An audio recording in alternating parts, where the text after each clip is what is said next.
there, my name is Jasmine Sky and I'm here today with the second video of my new channel. This is a book tag video. This particular tag is the mid-year book freakout tag. It is one of the most popular book tags on BookTube. Even though I'm not really doing a lot of BookTube videos on this channel, I'm really gonna focus primarily on writing, at least for now. I am a huge watcher of BookTube. I really enjoy watching BookTube videos. This year, the first channel I saw that did the mid-year book freakout tag was Myona's channel, Myona Reads, which I'm gonna link down below, her video for the mid-year book freakout tag, but I think so many channels have been doing it and it's fun and I enjoy watching all of the videos. So I'm gonna go ahead and do it myself and let you know some of what I've been reading this year and what I've been really enjoying. So let's just get on with the tag and go through all of the questions. Question number 1 is the best book you've read so far in 2020. Well, for me, that has to be The Empress of Salt and Fortune by Nevo. Oh my gosh, this is just a tiny little tour novella. I knew I was gonna like it because I know it's a super queer, super feminist fantasy set in a sort of Chinese-inspired world, but whoa, did I love this. This blew me away. Despite being short, it's actually very much a slow build, but by the time you get to the end, it just punches you in the gut and it was just so beautiful. The writing is gorgeous. I absolutely adored this novella. This is kind of 2 stories in one. It's the story of Chi, who is a non-binary cleric historian who's trying to find the story of the empress who had just died, who had recently died. And then it's also the story of that empress's handmaiden who tells Chi about what happened and how that empress, the Empress of Salt and Fortune, was basically able to tear down the patriarchy of the former empires. Question number 2 is the best sequel I've read so far in 2020, and that has to be Ancillary Sword by Ann Leckie. This is the second book of the Ancillary series. I actually don't know what the series is called, but the first book is Ancillary Justice, and this series continually impresses me. I really loved the first book, but I adored the second book even more, which is really rare in trilogies that the second book ends up being one of the best. I don't know actually how this stands up to the third book because I haven't read the third book yet, but definitely this second book was spectacular. This series is a space opera following Breck, who is a spaceship basically trapped in a human body. The first book is a revenge plot, and then this book is then more sort of military space opera. They're all military space opera, but the first one has more of the like quest revenge narrative, and this one is much more focused on military hierarchy and things. But the conversations about race, about culture, colonization, the conversations about gender and monarchy, absolute power, like everything in this series is so well done, and it's all wrapped up in this really fun adventure, and I just absolutely adore everything about this series so far. I cannot wait to read book 3, but I'll talk about that in a future question. So Ancillary Sword, by far my favorite sequel that I've read, possibly ever. So the third question is new release you haven't read yet but want to. And I have 3 books here because I have quite a number of new releases that I've bought that I have not read yet. I haven't actually read as many books in 2020 as I wanted to. There's been a lot going on this year, as y'all know, so I definitely want to up my reading in the second half of this year and get even more of these books read. But it was hard to choose 1 new release, and it was even hard to choose 3 new releases to talk to you about. So I ended up just choosing 1 per like major category and go with that. So the first one, this is a contemporary new release that I really want to read, and this is The Black Flamingo by Dean Atta. This won the Stonewall Award, which is super amazing. This is about a young Black man's journey to becoming a drag queen, which just sounds amazing and definitely up my alley. And then the sci-fi release that I want to get to is The Stars We Steal by Alexa Dunn, who is a very popular author tuber that I'm sure many of you know, and I wanted to read her book because I really love her author tube channel. I also just really love the concept of this book, which is like The Bachelor meets Jane Austen in space, which just sounds amazing. And then finally, the fantasy new release that I want to read that I haven't yet is The Winter Duke by Claire Eliza Bartlett. This is about a girl who ends up becoming the Duke after her brother mysteriously dies, and as part of becoming the Duke of this fantasy land, she also inherits her brother's fiance, who's this warrior woman. So that's really exciting to me as well, and I'm really interested to see what I think about this one. Number 4 is most anticipated releases for the second half of the year. So the books that I am really excited to read that I have pre-ordered, I have 3 that I'm gonna highlight, though I have a number of other books pre-ordered that I'm very excited about, but the 3 I'm gonna highlight: Cinderella is Dead by Kaylin Barron. This one is a fantasy story set 100 years after Cinderella died, and where the kingdom, Cinderella's kingdom, has kind of turned into this patriarchal, dystopic landscape, and the main character has to sort of join the revolution and fight against it. It's a female-female romance from what I understand, and this cover is gorgeous, and I am just super excited to read that one. And then I am also super excited for Hollowpox, The Hunt for Morgan Crow by Jessica Townsend. This is the 3rd in the Morgan Crow series, which is my favorite middle grade of all time. I adore it. I love the first 2 books. Very excited for the 3rd book in the series and to see how this series continues to evolve. Finally, I am super excited for When the Tiger Came Down the Mountain by Nevo, which is sort of the next in the series of The Empress of Salt and Fortune, but it's a standalone, so it's like a companion novel, but it follows Chi again with this tiger, this very dangerous tiger that comes down the mountain, and another sort of exploration into the power of storytelling, which I'm so excited. So that's another Tor novella that is coming out. And I had all of the release dates on the screen with those covers, so you can see when they're actually coming out this year. Number 5 is biggest disappointment of the year so far.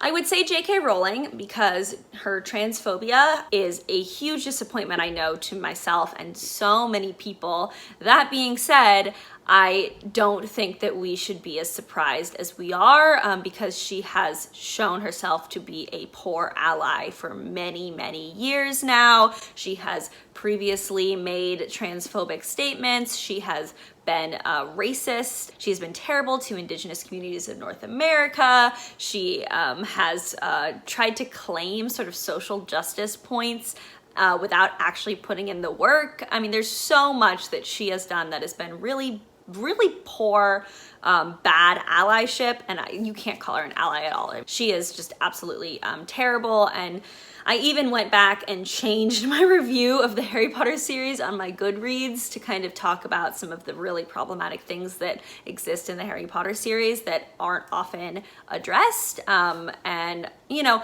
I still love that series. It still holds a lot of nostalgia for me, and I still think some of the books are very well written. But we cannot dismiss the power she has and the terrible things she is doing with that power for multiple communities that really need support, especially right now. It's just, it makes me so mad. So mad, J.K. Rowling. I wish that she were a better person, really. So that's one big disappointment of the year. But in terms of the, I guess, the real spirit of the question, which is the biggest book disappointment of the year that I actively read this year, I didn't read any Harry Potter books this year, so I don't know that I can really count J.K. Rowling in that sense.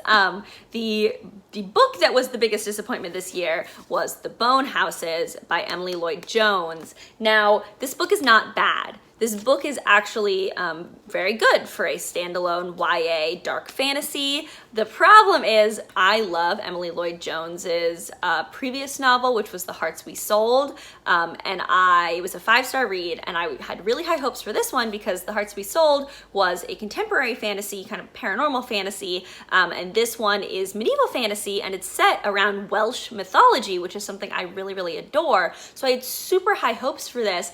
The problem is that it is a dark fantasy verging on horror, and that is not a genre that I enjoy. So it was a personal disappointment, not a disappointment for the novel itself. I know a ton of people love this novel, and I do believe it is actually Emily Lloyd-Jones' most popular work at this point, at least according to Goodreads ratings and reviews. So anyone who is interested in dark fantasy horror, hasn't given Emily Jones a try, this one is good, and I recommend it for that.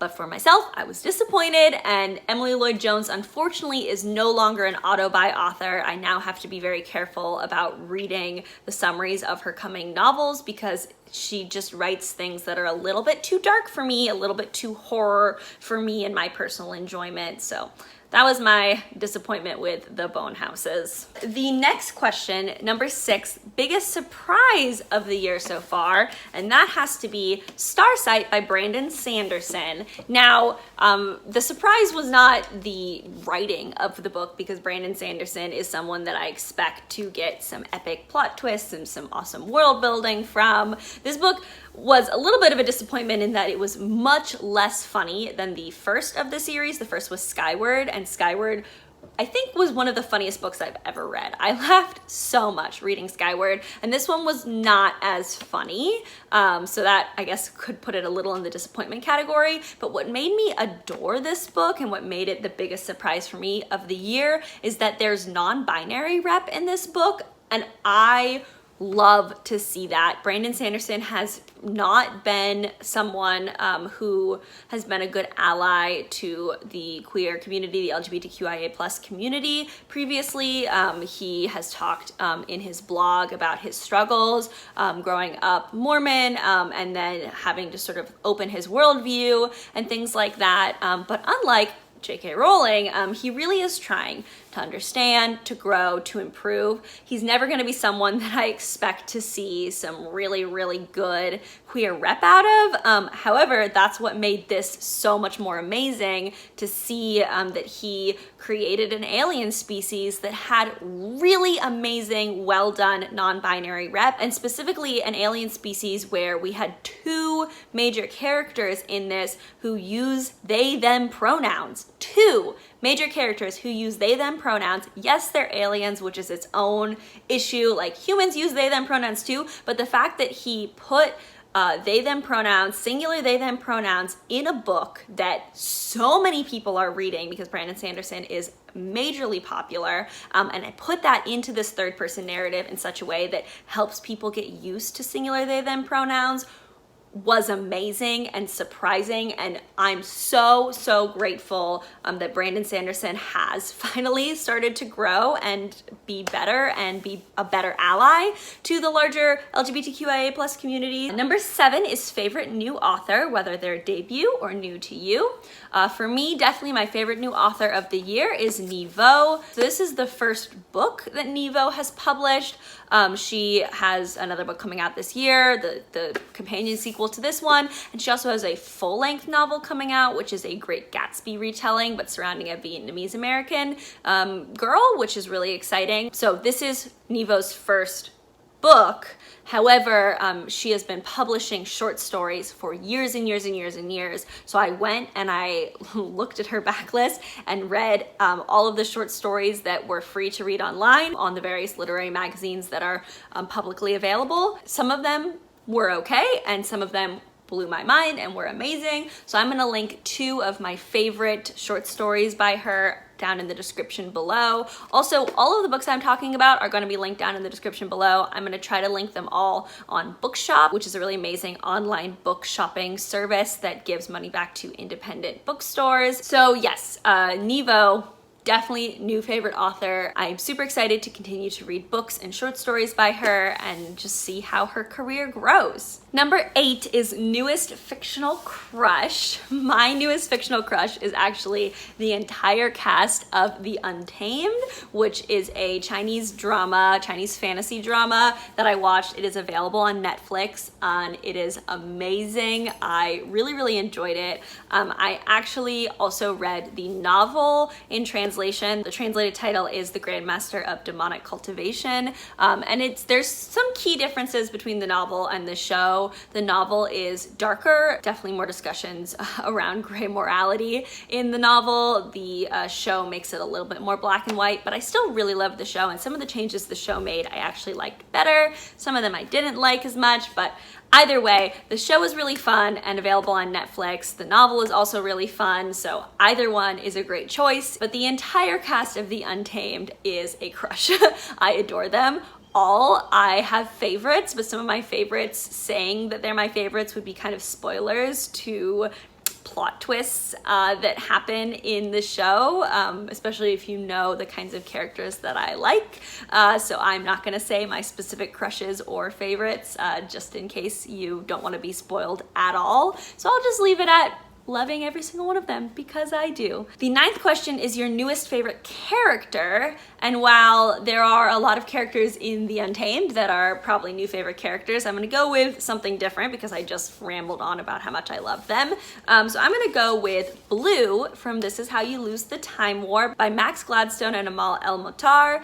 This book, this novella, really impressed me. The writing is gorgeous, amazing, and I really loved the relationship, the love story between Red and Blue, who are two female time agents. And Blue especially is one of my favorite types of characters, who's that kind of manipulative character, who's always thinking 5 steps ahead, and sometimes needs characters like Red who think in the moment to help pull them back and remind them of, you know, what's real in this moment. So yes, I adore Blue. And I adore characters like Blue, which there are plenty of in The Untamed as well. But again, I won't spoil who they are so that you don't get spoiled. But this book is just really amazing, really well done.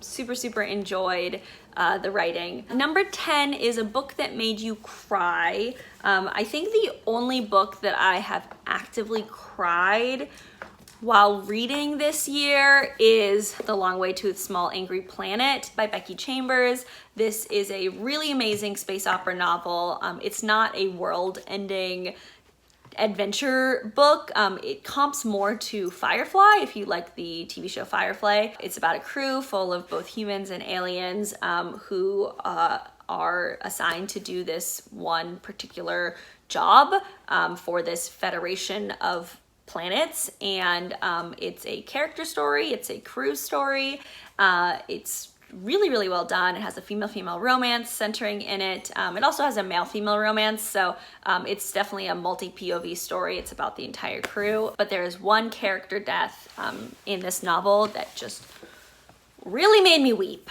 So that's that. The next one, number 11, is a book that made you happy. Though I've also seen Mina Reeds did a version of this question. Mina Reeds is another booktuber I follow, whose video I particularly enjoyed, so I'm gonna link her as well in the description below. But her version of this question was a book that made you laugh. So I'm gonna go ahead and answer both. So a book that made me happy would be Check Please Volume 2 by Ngozi Ukazu. This is the second of a graphic novel duology about a hockey player, Eric Biddle, and his relationship with the captain of his college hockey team, Jack Zimmerman.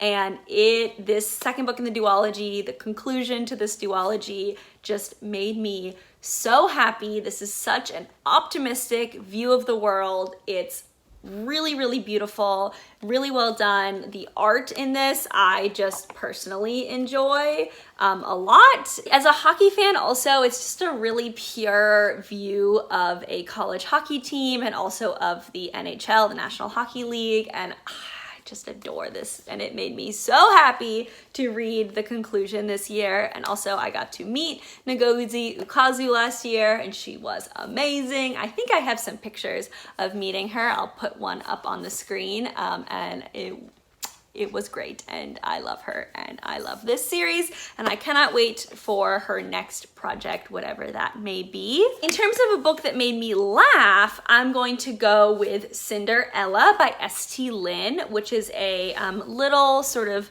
Cinderella retelling following a trans girl named Ella, of course, and she and the princess. So it's a female-female romance with a trans girl and a princess, and the specific thing that made me laugh was the fairy godmother. She was hilarious. I laughed so hard whenever the fairy godmother was doing all of her shenanigans to make sure that Ella could go to the princess's ball, and I just adored it. So that's a really fun little, I mean, it's basically a novelette. It's very, very short, but it made me laugh and I loved it. And the next question is the most beautiful book you've bought or received so far this year. I have two that I adore for different reasons. So the first one that I absolutely adore is this book, Queen of the Conquered by Kaysen Callender. This one's kind of hilarious because those of you who have been around the book community know that this is the infamous Mexican black king snake that was on a ton of covers in 2019. Like, there's like 5 major releases or something that had this Mexican black king snake in slightly different orientations. But personally, this one was my favorite version of this Mexican black king snake. I just really love the design with this, with the flower petals and with the woman in the background. This is a Caribbean inspired fantasy about sort of retaking against colonizers. It's a revenge plot. Apparently it's pretty brutal, but I'm excited to give it a try. I only just got this book, so. But the reason I adore this, other than just the design, is that I do personally love books with snakes on them because I adore snakes. I own 3 snakes. These are my 3 snakes. I have Loki, Thor, and Hela, so my trio of Norse siblings, and they're great. Thor and Hela are both babies, so they're gonna both grow quite a bit bigger. But yes, those are my 3 snakes. None of them are a Mexican black king snake, but I do love Mexican black king snakes. I think they're really, really gorgeous, and I just really like this book, and I really like snakes, and that's why this goes in that category. The other book whose cover just blew me away is Binti by Nnedi Okorafor. The art on this cover is so beautiful. The expression, the fierceness, the art. The art is gorgeous, and I just love this cover. Just love this cover. This is the first of a sci-fi novella trilogy that is about Binti, and it is also a revenge plot, also kind of dark from what I've heard, but is like, you can just tell. I mean, she's smearing war paint over herself basically, and it's beautiful and I love it. And finally, the 13th question is, what books do you need to read by the end of the year? Binti is on that list. Binti is a must. I definitely want to read this one and potentially read the entire trilogy because they're all very short novellas, or even you could kind of consider this a novelette. I mean, it's how many pages? 90 pages? I think you could consider this a novelette. So yes, I do want to read this trilogy. I have had this on my TBR since March, so I'm gonna read this year at some point, hopefully soonish. The other 2 books that are on my list that I definitely want to read before the end of the year are sequels. So Ancillary Mercy by Ann Leckie, the 3rd in this trilogy, which I've already talked about how much I love this trilogy and how much I adored the 2nd book. So the 3rd is definitely on the list. These 2, I've been on kind of a space opera sci-fi kick, so these 2 will definitely get read pretty soon, hopefully, because I'm still on that kick. Final book that I do want to read this year is The Queen's Resistance by Rebecca Ross. This one is the 2nd in a duology, The Queen's Rising. I really, really enjoyed, but there was a couple things that I wanted out of it that I didn't get, and I'm really hoping the 2nd in the duology gives that to me, and if it does, then I'll be rating that series a 5-star series on Goodreads because, like I said, I really did enjoy the 1st, but I've been holding off on rating it as a favorite until I've read the 2nd in the duology, so that's gonna happen soon. I have other books that I really, really wanna read this year as well, but I'm kind of a mood reader, so I don't always plan my books out in advance. So we'll see what ends up being read. Anytime I read a new favorite, I do rate it on Goodreads. I only rate my favorites on Goodreads, so if you wanna see my favorites, you can check those out. My Goodreads will be linked down below. All of the books I have talked about, like I said, are linked down below, primarily with their bookshop link, and if they're not available on bookshop, then I'll link them on Goodreads, I guess. And yeah, go ahead and check out those Nevo short stories that I linked. Thank you so much for watching, giving this new channel a try. I will be posting new videos every Wednesday and Saturday for the foreseeable future, so please go ahead and click that subscribe button if you're interested. Please go ahead and give this video a like if you liked it. That would be great. And I look forward to chatting with y'all in the comments.